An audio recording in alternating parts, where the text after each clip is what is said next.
ये दास्तान उस वक्त शुरू होती है जब बनी इसराइल हजरत मूसा अलैहिस्सलाम की क़यादत में फिरौन के जुल्म और सितम से निजात पाकर बहरा अहमर पार कर चुके थे।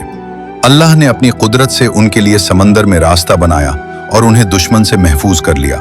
लेकिन अब उनका सामना एक कड़ी आजमाइश से था, यानी मैदान ती का वो बेआब व गया सहरा जहां तुपती रेत और झुलसा देने वाली धूप के सिवा कुछ न था। इस चटियल मैदान में लाखों की तादाद में मौजूद इस कौम के पास न सर छुपाने को छत थी और न ही पेट भरने को अनाज। जब भूख और प्यास ने उन्हें निढाल कर दिया तो उन्होंने अपने नबी से फरियाद की और यहीं से इस अजीम आसमानी मोजज़े का आगाज हुआ। मैदान ती की शदीद भूख में जब हजरत मूसा अलैहिस्सलाम ने अल्लाह के हुजूर हाथ फैलाए तो रब करीम ने इस भटकी हुई कौम के लिए अपनी रहमत के दरवाजे खोल दिए। रात की खामोशी में जब यह कौम सोती तो आसमान से शबनम की तरह सफेद दाने गिरना शुरू होते, जिन्हें मन कहा जाता था। यह शहद जैसी मिठास और दूध जैसी रंगत वाली एक ऐसी नेमत थी जो हर सुबह जमीन पर कालीन की तरह बिछी होती। अभी यह हैरत खत्म न हुई थी कि शाम के साए ढलते ही हजारों की तादाद में सुलवा यानी बटेर नुमा परिंदे खुद ब खुद उड़कर उनके खेमों के पास आ गिरते, जिन्हें पकड़ने के लिए उन्हें किसी शिकार या मशक्कत की जरूरत न पड़ती।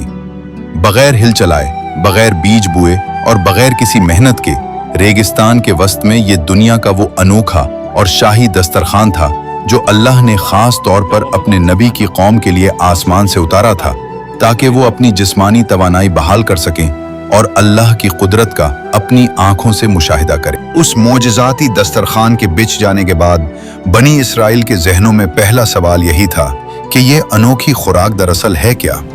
रेगिस्तान की तपती हवाओं में जहां जिंदगी के आसार मफकूद थे, वहां रोजाना इतनी बड़ी मिकदार में ऐसी लतीफ ग़िज़ा का मिलना अक्ल इंसानी से बालातर था। लोग हैरत से एक दूसरे का मुंह तकते और पूछते, मन हुज़ा ये क्या है? और इसी तजस्सुस ने इस ग़िज़ा का नाम ही मन रख दिया। ये महज खाना नहीं था बल्कि कुदरत का एक ऐसा शाहकार था जिसकी मिसाल न उससे पहले तारीख में मिलती है और न उसके बाद कभी देखी गई।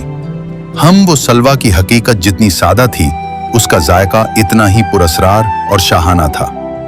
मन के बारे में रिवायात बताती हैं कि ये शबनम के ततरों की तरह आसमान से गिरता और जमकर सफेद मोतियों जैसा हो जाता, जिसका जायका शहद से ज्यादा मीठा और खुशबू मुश्क व अंबर जैसी होती थी।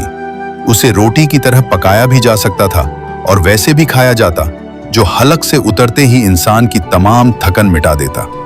दूसरी तरफ सलवा नामी परिंदे कुदरत का एक और ट्विस्ट थे। ये छोटे छोटे चर्बीदार परिंदे जुनूबी हवाओं के दोष पर उड़कर आते और खुद को कौम के सामने ढेर कर देते, जिनका गोश्त इतना लजीज और कुव्वत बख्श था कि उसे खाने के बाद इंसान को कई दिन तक किसी और ग़िज़ा की हाजत न रहती। सबसे बड़ी हकीकत ये थी कि ये खुराक मुकम्मल तौर पर कीमियाई मिलावट से पाक और रूहानी ताकत से भरपूर थी, जिसे हजम करने के लिए इंसानी जिस्म को किसी मुशक्कत की जरूरत नहीं पड़ती थी। गोया अल्लाह ने अपने मेहमानों के लिए जन्नत का नमूना जमीन पर उतार दिया था। कुदरत की इस बेमिसाल मेहमानी के साथ ही एक ऐसी आजमाइश शुरू हुई जिसने बनी इसराइल के ईमान और तवक्कुल को परखना था। जहां एक तरफ आसमान से लजीज नेमतें बरस रही थी, वहीं दूसरी तरफ एक गैबी कानून नाफिज कर दिया गया ताकि ये मालूम हो सके कि क्या ये कौम सिर्फ पेट भरना जानती है या अपने रब के वादे पर यकीन भी रखती है। यह कानून इस कौम की नफ्सियात और उनके अंदर छुपे खौफ के लिए एक बड़ा चैलेंज बनकर सामने आया। अल्लाह ताला की तरफ से मन और सलवा के इस्तेमाल पर एक सख्त और वाज़ेह पाबंदी ये लगाई गई कि कोई भी शख्स आज की खुराक में से कुछ भी कल के लिए बचाकर या जखीरा करके नहीं रखेगा। उसूल सादा था, आज खाओ और कल के लिए अपने रब पर भरोसा करो। हर रोज ताज़ा मन और सलवा नाजिल होता और हर किसी को अपनी जरूरत के मुताबिक लेने की इजाजत थी, सिवाय जुम्हा के दिन के, जब हफ्ते के 2 दिन का राशन एक साथ लेने की इजाजत दी गई थी। यह कानून दरअसल बनी इसराइल के अंदर से इस गुलामाना जहनियत और मुस्तकबिल के खौफ को निकालने के लिए था, जो बरसों की फिरौनी गुलामी की वजह से उनकी जड़ों में बैठ चुका था। यह महज एक पाबंदी नहीं बल्कि तवक्कुल का एक इम्तिहान था, जिसमें उन्हें यह साबित करना था कि वो आसमान से उतरने वाले इस मोजज़ाती दस्तरखान पर इतना ही यकीन रखते हैं जितना वो अपने सामने मौजूद खाने पर रखते थे। लेकिन इसी कानून ने उनके अंदर छुपे हुए हिर्स और बेयकीनी के फितने को उभार दिया, जिसने आगे चलकर एक नई तबाही की बुनियाद रखी। अल्लाह की तरफ से दी गई उस सुनहरी रियायत के बावजूद बनी इसराइल की फितरत में छपी बेयकीनी और लालच ने अपना रंग दिखाना शुरू कर दिया। बरसों की गुलामी और मोहताजी ने उनके दिलों में कल की भूख का ऐसा खौफ पैदा कर दिया था कि वो सामने मौजूद जिंदा मौजज़े पर भी मुकम्मल एतबार न कर सके। जब इंसान का भरोसा रब के वादे से हटकर अपनी तदबीर पर आ जाए तो वहीं से जवाल की शुरुआत होती है। जैसे ही तवक्कुल का इम्तिहान शुरू हुआ, बनी इसराइल के कई घरानों ने अल्लाह की नाफरमानी करते हुए मन व सलवा के छुपाकर जखीरा करना शुरू कर दिया। उन्हें डर था कि शायद कल ये आसमानी दस्तरखान न बिछाए या शायद ये नेमत खत्म हो जाए। लेकिन जैसे ही उन्होंने रब के हुक्म को तोड़कर बासी खाने को अपनी झोंपड़ियों में छुपाया, कुदरत का गैबी निजाम हरकत में आ गया। वो गोश्त जो चंद लम्हे पहले तक इंतहाई लजीज और खुशबूदार था, देखते ही देखते सड़ने लगा और उसमें से ऐसी हौलनाक बदबू उठी जिसने पूरे कैंप को अपनी लपेट में ले लिया। ये सड़ांत महज खाने की नहीं थी, बल्कि उनकी नाफरमानी और बेयकीनी की अलामत थी जो अब सबके सामने जाहिर हो चुकी थी। इस वाक़े ने वाज़ेह कर दिया कि अल्लाह की नेमतों को हिर्स और लालच के जरिए कैद नहीं किया जा सकता, और जिसने कल के खौफ से इजला रिस्क छुपाया, उसे बदबू और जिल्लत के सिवा कुछ हासिल न हुआ। नाफरमानी और जखीरा अंदोजी की नाकाम कोशिश के बावजूद अल्लाह का करम बंद न हुआ और मनु सलवा का नुज़ूल मुसलसल जारी रहा। लेकिन बनी इसराइल की फितरत में एक ऐसी बेचैनी थी जो किसी हाल में उन्हें सुकून लेने नहीं देती थी। एक तरफ कायनात का बेहतरीन रिस्क था जो बगैर किसी मशक्कत के उनके कदमों में बिछा दिया जाता था, और दूसरी तरफ उनकी वो पस्त ज़हनी कैफियत थी जो मौजज़ात की आदी होने के बाद अब उनकी कदर खो चुकी थी।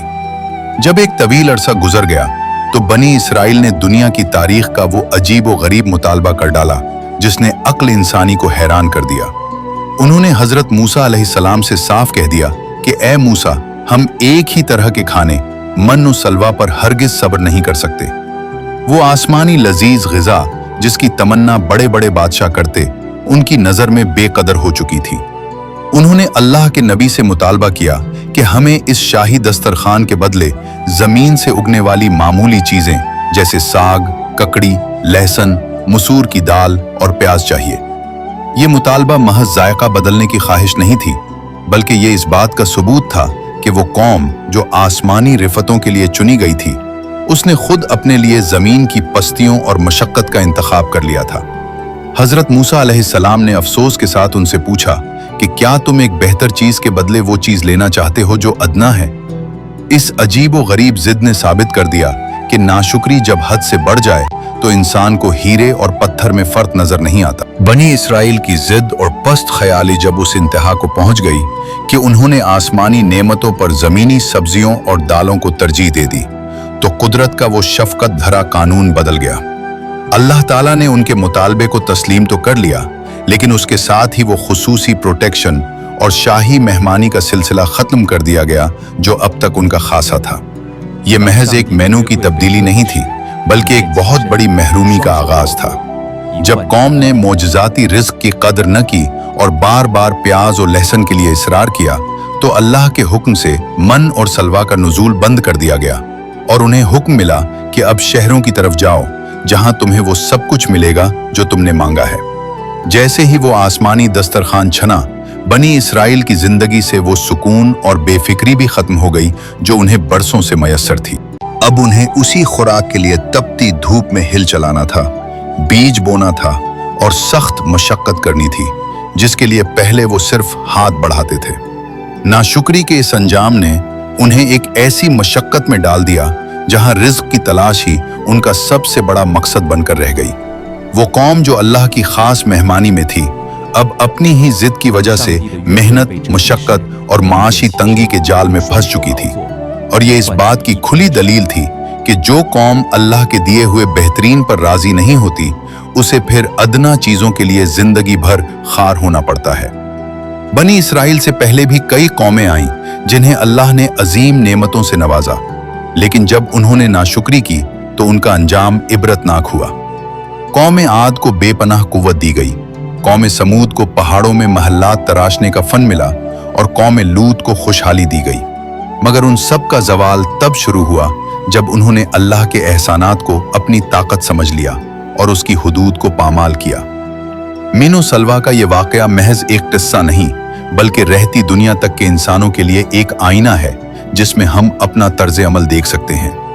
इस पूरी दास्तान का सबसे बड़ा पैगाम कनात और शुक्र है।